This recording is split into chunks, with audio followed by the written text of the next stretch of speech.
Licensing, a non-licensing committee for the 3rd of March. I'd like to inform those present that this meeting is being webcast live and will be capable of repeat viewing. We don't have a protocol for mask wearing, but if you would like to, obviously, please feel free to do so. Are there any members in attendance as substitutes today? Nope. I know we have apologies from 3 colleagues, and they've been noted. Is that right, Tom? Yeah. Thank you. Any declarations of interest today? No. Lovely. Thanks. There's no part 2, so there's no exclusion. I think. Oh, we don't have Sarah on. She clearly really didn't want to come today, but no need to exclude her. So does the committee agree? Minutes of the previous meeting. Does the committee agree to approve the meetings of the previous meeting held on the 13th of October? Wow, that was some time ago. Lovely. All right, quick comms. We're going for 28 minutes. I don't know how you guys. I think Alex went for 24 in our poll. There's just a couple of things to update you on. So, taxi licensing appeals. There are a number of taxi licensing appeals processing through the Magistrates Court at the moment, one of which was successfully defended in December last year. The court upheld a decision by the council to revoke the licence of a taxi driver who regularly carried a drug dealer in his vehicle. The judge dismissed the driver's appeal, stating that the driver had not satisfied the fit and proper test, and they found that the conclusions of the council were that they were knowingly transporting a drug dealer were overwhelming. Just a word, though, is that our taxi and private hire drivers hold a unique position of trust in our community, and the majority of drivers are absolutely brilliant and take their responsibility incredibly seriously. This case was an exception and, definitely not the rule, and it really highlights that we won't hesitate to take very serious action where a taxi driver falls short of our licensing standards, our very exceptional licensing standards, I should say. Safeguarding the public is our priority, and we're proud of our high licensing standards in Brighton and Hove. This was a really serious case, and we're pleased that the judge has upheld our decision and dismissed the appeal. The next thing is on taxi marshals. The Community Safety Partnership has agreed to use some of the Safer Streets for funding to extend the taxi marshals, which is great. It's been agreed to suspend the service during the quieter months, so like January to March, so that we can make sure that we provide the service in summer and early through to the autumn.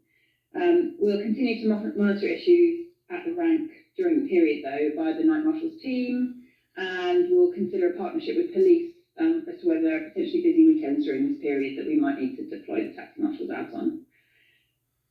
Multi-agency enforcement operation. The taxi licensing team coordinated another successful multi-agency operation in December with the police, the DVLA, our neighbouring authorities, and of course our very own Councillor Simpson. The details of which are set out in the Taxi Enforcement Committee report and were also fed back at January's Taxi Forum. And that's it. So we'll move to the call over, I think. So I've got item 27, Hackney Carriage Private Hire Driver Enforcement and Monitoring. Okay, so you've got item 27 called. She's paid for parking. Okay, brilliant.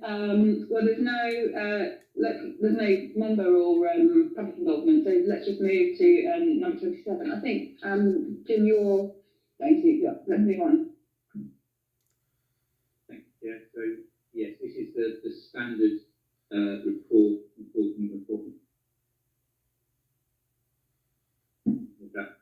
Hello? Oh, no. Is it my microphone working? I don't think it is. Is that? Hello? So, yes, this is the standard report that's brought to non-licensing act committee that just sets out some of the enforcement matters that the taxi licensing team has dealt with since we last met in October.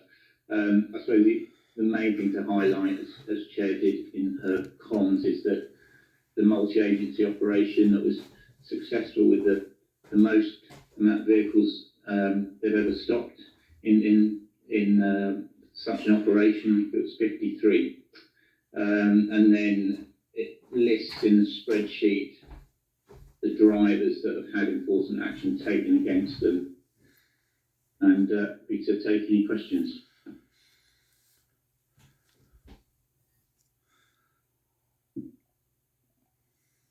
Steve, I saw your hand go, I didn't see Thank it. you. Yeah, it's sort of questions and comments more than anything. Just to say that whilst I always think it's sad to see a list like this, and which that has increased over the years, of the number of drivers that have had enforcement against them, it's good to hear in your comms that we are actually taking things very, very seriously, and that we are progressing things through to court when they're needed to be. So I do thank officers for that, because it's really important that we do that. You know, we have to get the message out there that you know, we're not going to stand for this sort of thing. You know, they are a front-facing part of our whole city, and they need to be behaving properly.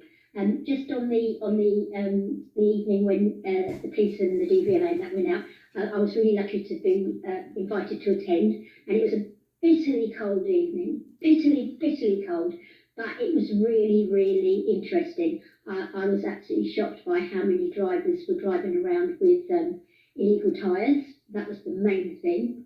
Unbelievable, especially, you know, after we've had that, we had I think the last committee meeting where we had the 25-year-old tyre that was on the taxi. But and of course we approved that they would be no older than 10 years old now. But I couldn't believe how many taxi drivers there were with their taxis jacked up, changing wheels in the middle of the evening because they had illegal tyres on them. It was a shame we didn't form more out-of-town taxis. I think most of the ones that came, that were pulled in, were registered locally. It was also interesting that the police were very proactive in that they had 2 or 3 plates that they wanted to specifically look at for different reasons. And so the outriders that were pushing the cars in, we did it down at the old steam there where you've got the bus lane there. So it didn't cause any inconvenience to anybody, only the taxis themselves. But the outriders were looking for 2 or 3 specific number plates that the police were looking for different reasons. So that was really interesting as well. And the whole operation was just so smooth with everybody working together. But it was swift. It was in and out and change tyres and somebody else and checking this and checking that. But everybody was in tandem and they were all working brilliantly together. And if you ever get the opportunity to go out, you know, I would absolutely advise you to do it if you're interested in it, because it is definitely an eye-opener. Thank you, Chair. Thanks, Steve. I think we're probably not as strong-blooded as you, and probably need slightly warmer weather to feel. But yeah, I think I echo your call. I think really, if we're all fortunate enough to be sitting here and going into the warmer weather, then I think it would be great for us to do. Chris, did you have your hand? I did, thank you. It was a quick question to clear something up, really, as well. That I think there's been 2 times now where the team's gone out to do checks on the taxis. What Dee's just been referred to. I think has it happened twice? Yeah, preview check. So these are the multi-agency operations that we invite DVLA, the police, and other neighbouring authorities, and they tend to happen every 4 months, say. But the team themselves go out normally twice a week, on a weekday and the weekend, doing enforcement activities. But not as a multi-agency. Yeah. So then my actual question is, using that, either the weekly checks or the multi-agency checks, as a committee, could we influence and direct those operations? So, for example, we say to them, focus on out-of-town cars. And the second thing linked to that is the email we had from Andy Peaks about the Hackney carriage ranks being used by taxis and vehicles that aren't Hackney carriage. Could we also direct those operations to kind of say on one time they focus on that as an issue and do a blitz for a night, question is, are we able to influence that director as a committee if we were to decide to do that? Thank you. Yeah, absolutely. And we take any intel from whether it's councillors or police or residents. I did do some follow-up work on the email that was sent by Andy Peters around taxi rank enforcement. So I contacted the parking strategy and contracts manager, and he was able to clarify some points which are quite interesting. The main one being that in the last 2 months, enforcement officers have served over 304 penalty charge notices on vehicles parked in taxi ranks. So that's seemed a lot to me. They get reports daily from taxi drivers around vehicles being parked on ranks, and they do prioritise certain areas where the committee has suggested or we suggest. So, for example, hotspots such as Hove and Brighton stations. So there certainly is action being taken, but we will act on that intel. Yeah, great, thank you. And I think obviously future committees could consider the out of town issue.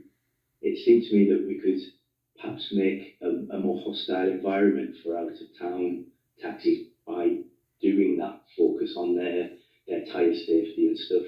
But anyway, thank you, that's great, thanks Jim.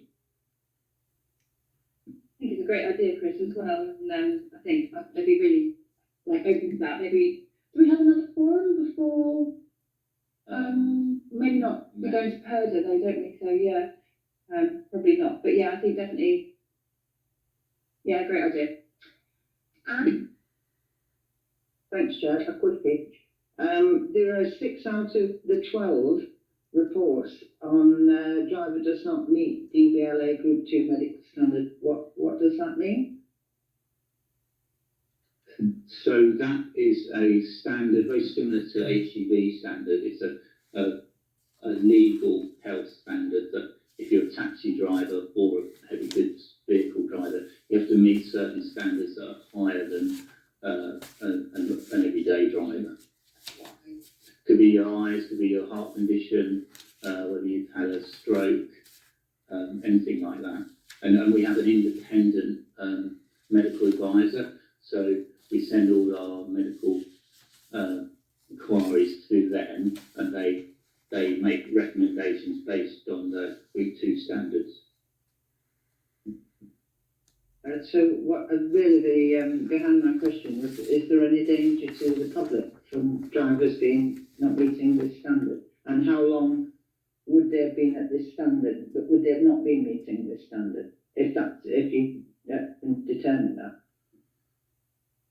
I mean, potentially, but as soon as we're made aware, and there's a duty on the drivers to make the team aware if they've had any medical issues. They're also they have to provide a medical certificate to the team, and I can't remember exactly how often that is, but they have to have provided that certificate.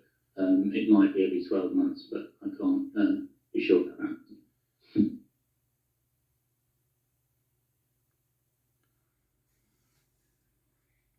Does that answer your question?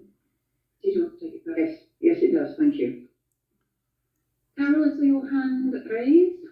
Thank you, Chair. On this column here with the actions and 6, so can you hear me? On 5 and 6, was that the 2 drivers? Were they taking that assault against each other, or was it the same? 2 people the same there, I presume. And it's only 21 days. It doesn't seem a lot. I just asked them for that. Thank you. Yes, thanks, Councillor. Well spotted. It was 2 drivers that had an altercation or an alleged altercation, and we have had other instances where there's been a stiffer penalty applied, but on this particular occasion, we didn't have any direct evidence, CCTV-wise, of the actual altercation. We just had two drivers' words that they'd had this argument. So we took some legal advice, and that was the recommendation really in the end, that they were suspended for 21 days. Where we have evidence, and there was one case where we had good CCTV of an unprovoked attack of a driver on another driver, we revoked that licence. Was that in East Street, perhaps at the rank there? Yes. Yeah. Any other questions from the committee? Great.